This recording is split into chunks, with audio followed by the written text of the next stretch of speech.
Time से मैं हूं आपका मेजबान राजा अली हमजा। नाज़रीन, आज के प्रोग्राम में हम बात करेंगे शहर इक़्तिदार में सीडी एहलकार की मिली भगत से पेश आने वाली तजावीज़ात के बारे में। तो आइए चलते हैं।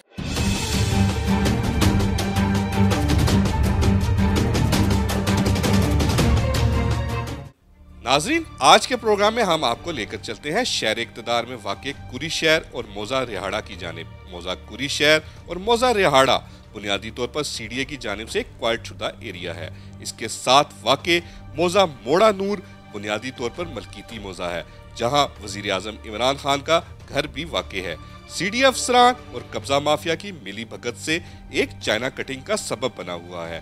नाजरीन, सीडीए की अमले की मिली भगत से मौज़ा कुरी और मौज़ा रिहाड़ा की जमीन पर मौज़ा मोड़ा नूर की जमीन के पेपर लगाकर सीडीए की कमर्शियल जमीन पर कब्जा किया जा रहा है।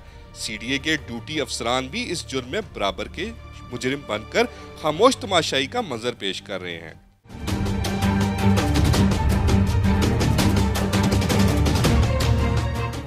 अब हम आपको लेकर चलते हैं सीडीए के director public relation Asif Shah की जानिब। उनका इदारे की जानिब से क्या मौक़िफ़ है, आइए जानते हैं। देखिए, सीडीए ने पिछले 1 साल से तजावुज़ात के ख़िलाफ़ मुहिम शुरू की हुई है।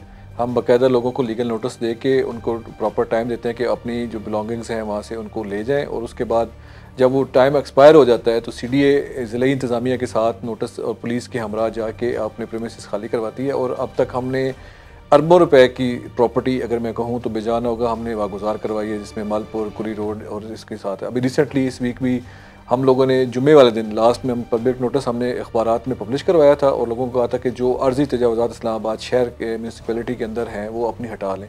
और हमने उसके बाद मंडे से ऑपरेशन स्टार्ट किया हुआ है। तो जो भी इंक्रोचमेंट्स होती हैं जहाँ पे हम वहाँ पे फौरी तौर पे एक्शन लेते हैं। और इसके साथ साथ ये भी आपको बताता चलूँ कि अगर कहीं पे ये हमें सीडीए की इंतज़ामिया को ये पता चलता है कि कोई बंदा सीडीए का इसमें मुलविस है या किसी तरह से भी उसकी नेग्लिजेंस है, तो उसके खिलाफ प्रॉम्प्ट एक्शन लिया जाता है और उसके खिलाफ कार्रवाई की जाती है। Director public relation Asif Shah का मौक़िफ़ जानने के बाद हमने सीडीए जनरल सेक्रेटरी मजदूर यूनियन सीपीए चौधरी मोहम्मद यासीन के दफ्तर का रुख किया। उनका इस हवाले से क्या कहना था, आइए जानते हैं। जी नाज़रीन, इस टाइम हमारे साथ मौजूद हैं सीडीए जनरल सेक्रेटरी मजदूर यूनियन सीबीए चौधरी मोहम्मद यासीन साहब। आज के प्रोग्राम में हम जानेंगे कि मौज़ा गांव कुरी और गांव रिहाड़ा में सीडीए की अरबों रुपए की ज़मीन पर तजावीज़ात का बाजार सरगर्म है। सीडीए क्यों खामोश तमाशाई का मंजर पेश कर रहा है, हम आज के प्रोग्राम में इनसे जानेंगे। अस्सलाम वालेकुम सर। सबसे पहले तो मैं आपको अपने प्रोग्राम में खुशामदीद कहूँगा। सर, आखिर क्या वजह है कि सीडीए की जो है वो अरबों रुपए की ज़मीन है, उसके ऊपर कब्ज़ा माफिया की जानिब से कब्जे हो रहे हैं और सीडीए खामोश तमाशाई का मंजर पेश कर रहा है? बहुत शुक्रिया। मैं आपके चैनल का शुक्रगुजार हूँ कि चूँकि हालिया चंद दिन पहले ही हमने रेफरेंडम में अल्लाह की मेहरबानी से उसके बीबी पाक के सदक़े एक शानदार कामयाबी हासिल की है। बुनियादी तौर पे हमारा काम जो है वो मज़दूरों की फ़लाह बहबूद के लिए काम करना है, उनकी पॉलिसियाँ बनाना है, उनका मुस्तकबिल संवारने के लिए, उनके बच्चों की भर्ती के लिए, प्लॉट्स लेने के लिए, तरक्कियों के लिए। ये बुनियादी सीडीए मज़दूर यूनियन की ज़िम्मेदारी, किसी भी यूनियन की। और हमारी मज़दूर यूनियन की जो बुनियाद है, हम रंग, नस्ल और मज़हब से बालातर होकर मज़दूरों की नुमाइंदगी करते हैं। तो इस हवाले से मैंने ज़रूरी जाना कि आज आपके चैनल पे अगर आपने मौका दिया है तो मैं पहले उन लोगों की बात करूं जिनकी मैं नुमाइंदगी करता हूं, जो मेरी कौम है, जो मेरा ख़ानदान है। तो अब चूँकि आपने कैपिटल के हवाले से, हम इस शहर को तामीर करने वाले हैं। हाँ, ये जो खूबसूरत दुनिया का दूसरे नंबर का शहर है, सीडीए के एम्प्लॉइज़ और सीडीए के मुलाजमीन ने मिलकर ये खूबसूरत शहर तामीर किया। अब आप जो कब्ज़े की बात करते हैं उसके बारे में तो आपको मैं सिर्फ इतनी बात करना चाहता हूं कि जब से हमारे मौजूदा चेयरमैन साहब आमिर अहमद अली साहब ने ये चार्ज संभाला है, तो मैं ये समझता हूं कि वो साबका भी उनका जो किरदार है, जहां भी वो रहे हैं, वो बड़े मेहनती, दयानतदार और वो काम करने वाले अफसर हैं। चेयरमैन साहब बहुत खूबसूरत काम कर रहे हैं, इसमें कोई शक नहीं, लेकिन हम आज बेसिकली सीडीए के मसाइल के ऊपर बात करना चाहते हैं कि आया कि क्या वजह है कि सीडीए का जो है, सीडीए के अंदर ये तजावज़ात का बाजार सरगर्म है, सीडीए को इसमें अरबों रुपए की ज़मीन का नुकसान हो रहा है। हम इस हवाले से बात करेंगे। सर, आखिर क्या वजह है कि करप्शन क्यों हो रही है? नहीं, ये तो पूरे मुल्क का मसला है जी। करप्शन अब एक नासूर की शक्ल इख्तियार कर चुकी है। आप पार्टिकुलरली अगर सीडीए की ही बात करना चाहते हैं, इसी इदारे की, तो मैं उस पर भी बात करने को तैयार हूँ। लेकिन ये मसला जो करप्शन का एक लफ्ज़ है, कि हम हर जगह पे इसको इस्तेमाल करते हैं। मैं ये समझता हूँ कि सीडीए अपना इस वक्त जो रोल अदा कर रहा है, कब्ज़ा ग्रुप से अपनी ज़मीनें छुड़ाने के लिए, वो रोज़मर्रा की बुनियाद के ऊपर हो रहा है। अगर मीडिया के लोग हमारे नोटिस में लाते हैं तो चेयरमैन साहब फौरी एक्शन का, हमारा एक पूरा डायरेक्टरेट है जिसे इन्फोर्समेंट डायरेक्टरेट कहते हैं, और उसके अंदर कई दफ़े हमें मज़ामत का सामना करना पड़ता है। हमारे वर्कर ज़ख्मी हो जाते हैं, पुलिस जो है वो पर्चे नहीं करती। फिर अब चूँकि चेयरमैन साहब के हमें ये एज हासिल है कि चेयरमैन साहब चीफ कमिश्नर भी हैं, और सीडीए अब जो काम कर रहा है वो उनकी निगरानी में, मैं समझता हूँ अरबों रुपए की ज़मीन जो हमने कब्ज़े से छुड़ाई है। एक नहीं, कई वाक़यात हैं, आपके प्रिंट मीडिया में भी छपते हैं और फिर तस्वीरों के साथ छपते हैं कि वहाँ पे कब्ज़ा था, हमने छुड़ाया है। सीडीए आज के वक्त में इस्लामाबाद के शहरी मुतमिन हैं। जब से चेयरमैन साहब आए हैं, अब ये शहर जो पहले रोशनियों का शहर कहलाता था, फिर दरमियान के अंदर ये फिर अंधेरों में डूब गया, फिर रोशनियों का शहर है।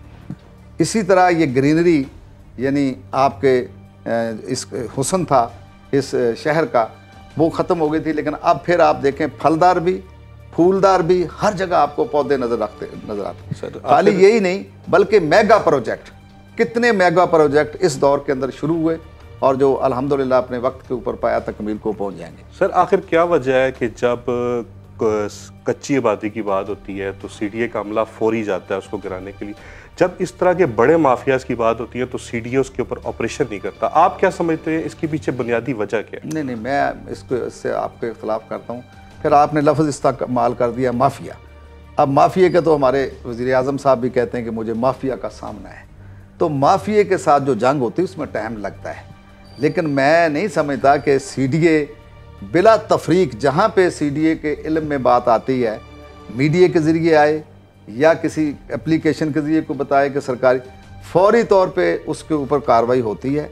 कच्ची बादियों के हवाले से जो आपने बात की, कच्ची बादियाँ कुछ हमारी रेगुलाइज हैं जो गवर्नमेंट ने कर दी थी, और कुछ अगर उसके अंदर कोई भी तजावज़ात होती है या नया कोई मकान बनाने की कोशिश करते हैं तो उसे फौरी तौर पे रोका जाता है या गिराया जाता है। फिर आप ही का मीडिया, ये बड़ी दिलचस्प बात है और ये हक़ाइक़ हैं, इससे इनकार नहीं कोई कर सकता। कहीं जब सीडीए इन लोगों के ख़िलाफ़ कार्रवाई करता है जो इलीगल कंस्ट्रक्शन करते हैं, बड़े बिल्डिंग्स बनाते हैं, और जब वहाँ पे जाके हमारे बंदे कार्रवाई करते हैं, तो फिर यही हमारा मीडिया जो है ना, इसमें बहुत सारी दफ़ा मैंने देखा और सुना और पढ़ा, सीडीए ने बड़ा जुल्म कर दिया। फिर वो चार दीवारी जो उसके घर के अंदर एक चारपाई पड़ी हुई ना, उसको ज़रूर दिखाते हैं, फिर वो बर्तन ज़रूर दिखाते हैं कि ये कोई नहीं कहता कि सीडीए ने अपने फ़राइज़ सर अंजाम दिए, सीडीए ने गैर कानूनी तजावज़ात को ख़त्म किया। तो इसलिए जिस मुआशरे में हम और आप रहते हैं उसमें हर तरह के लोग हैं, अच्छे भी लोग हैं, बुरे लोग भी हैं।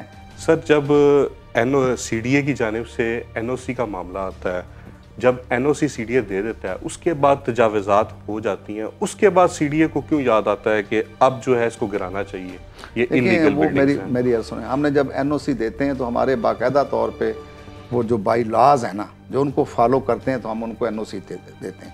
मसलन मैं अपनी मिसाल देता हूँ, मैंने एनओसी ले लिया, मेरा घर बन गया अकॉर्डिंग टू मैंने वो बनाया जो सीडीए के रूल्स रेगुलेशन।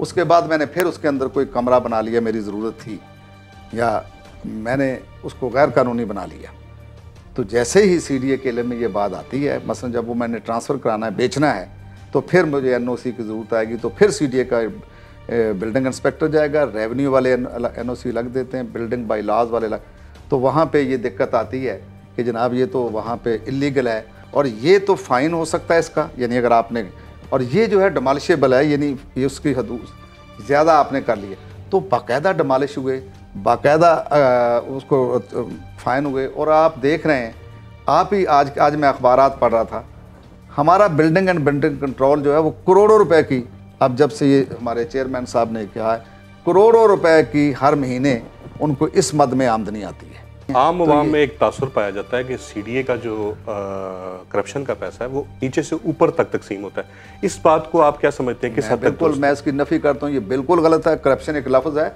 वो सब जगह इस्तेमाल होता है, दुनिया में इस्तेमाल होता है, पाकिस्तान में भी होता है, टीवी पे हम रोज़ सुनते हैं क्या जी करप्शन पॉलिटिकल पार्टियाँ एक दूसरे पे लगाती हैं। वो सीडीए के अंदर ऐसा कोई सिस्टम नहीं है। मैं बिल्कुल ईमानदारी दयानतदारी से कहता हूँ कि ऊपर से नीचे तक होगा, किसी ने ले लिया होगा को थोड़ा बहुत।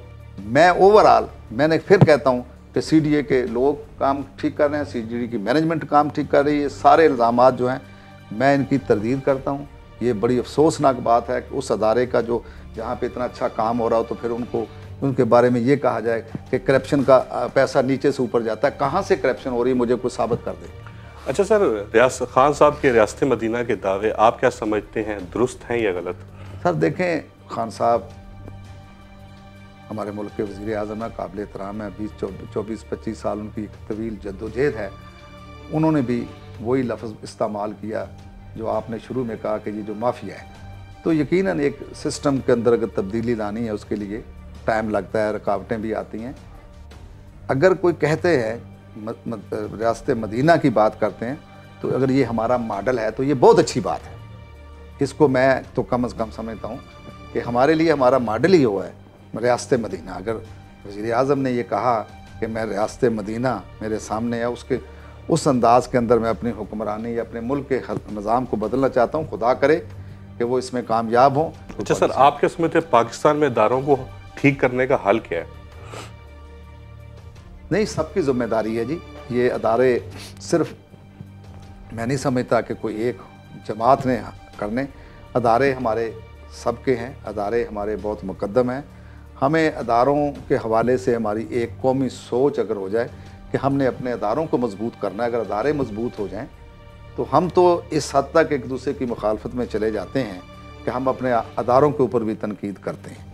हम अपने अदारों को, जो ऐसे अदारे हैं जो हमारी जान माल हर चीज़ की हिफाजत करने वाले हैं, जो हमारे भाई हैं, जो महाजों पे जाके आपको महफूज बनाने के लिए अपनी जानों के नजराने पेश करते हैं, और आप तो हम उनको भी नहीं करते। तो मैं नहीं समझता कि इससे कोई बेहतरी आ रही, इससे तलखियाँ बढ़ रही हैं, अदारे हमारे कमज़ोर होते हैं।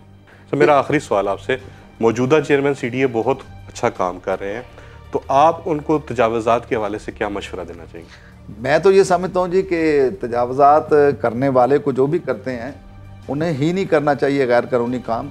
लेकिन चेयरमैन को मैं क्या मशवरा दूँ? मैं तो ये समझता हूँ कि चेयरमैन साहब जो हैं वो तजावज़ात के ख़िलाफ़ भरपूर तरीके से काम कर रहे हैं। वज़ीर आज़म पाकिस्तान की हदायत है और इस मौजूदा चेयरमैन के दौर में अरबों रुपए की ज़मीन जो वागज़ार कराई गई है जहाँ जहाँ तजाव, और वो अदारे चेयरमैन साहब ज़ाती दिलचस्पी लेते हैं। रात हो दिन हो, मीडिया की खबर मिले किसी की जगह तो फौरी तौर पे उनको हुक्म दिया जाता है कि वो तजावज़ात को ख़त्म किया जाए। वो मैं ये समझता हूँ कि सबसे ज़्यादा मौसर तरीके से जो कार्रवाई या तजावज़ात के ख़िलाफ़ हो रही है वो मौजूदा चेयरमैन और उनके दौर में हो रही है। उर्दू टाइम्स को सर टाइम देने का बहुत बहुत शुक्रिया। मैं आपका शुक्रिया। नाज़रीन, सीडीए दिवालिया हो चुका है, अपने कीमती प्लॉट्स बेचकर अरबों रुपए की ज़मीन जो है वो सेल करके अपने मुलाजमीन को तनख्वाह अदा कर रहा है। ऐसी सूरत हाल में सीडीए की ज़मीन पर कब्ज़ा होना सीडीए के लिए लम्हा फ़िक्रिया है। मौजूदा चेयरमैन सीडीए को इस पर एक्शन लेकर इसको अमली जामा बनाना चाहिए। इसके साथ ही अपने मेज़बान राजा अली हमज़ा को उर्दू टाइम्स से इजाज़त दें। अगले हफ्ते एक नए प्रोग्राम के साथ हाजिर होंगे। अल्लाह नेगेबान।